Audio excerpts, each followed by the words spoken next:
Suchomimus is a very interesting dinosaur with a pretty fun name. Its name literally means crocodile mimic. You probably could figure that out yourself, though. And it was discovered in 1997. It was found in Niger, Africa by a very well-known paleontologist by the name of Paul Sereno.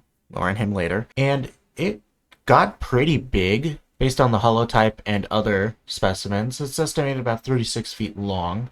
However, possibly could have gotten up to 40 feet long. It lived 110 million years ago, which would be the Albian stage of the Cretaceous, so about the end of the early Cretaceous, which is odd thing to say, but whatever, you get the point. It's a very fun dinosaur. I always love Spinosaurids. They're very just super cool and interesting. Suchomimus was definitely a piscivorous animal, which means it ate primarily fish, although much like any Spinosaurid, it really had the ability to eat other things if it really wanted to, so carrion or even hunting some things was probably not off the table for sure.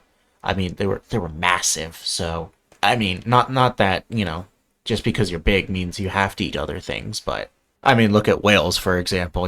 They're massive but eat like the tiniest little things, so it's totally reasonable that it could just have eaten fish, but I'm sure like most predators, they probably didn't have too much of a qualm with eating other things. Suchomimus is known through 5 different specimens of it, which complete about 80% of its skeletal structure, so we have a pretty damn good idea of what these dinosaurs looked like. Suchomimus had a pretty dang long tail. I mean, all Spinosaurs had a very long tail, and theropods in general did, but, Spinosaurs in particular had very long tails, probably for moving around in the water. I mean, I doubt they, swim around like crocodiles in the water, despite, being crocodile mimic, but I'm sure they had to swim to other areas to get better food. And I mean, heck, if you're spending so much time in the water, of course you gotta swim well. They also had the signature, like, arch at the front of their jaw, like a little fish trap, almost. Baryonyx is very defined for that, but Suchomimus had it too, and probably all Spinosaurs. I'm not positive if Spinosaurus has it, but I guarantee it does. But yeah, it had the signature arch. It's just very interesting how designed these creatures were for catching fish. And it's super cool that such a big animal just ate fish. And I'm sure the fish were big too, like sturgeon and whatnot.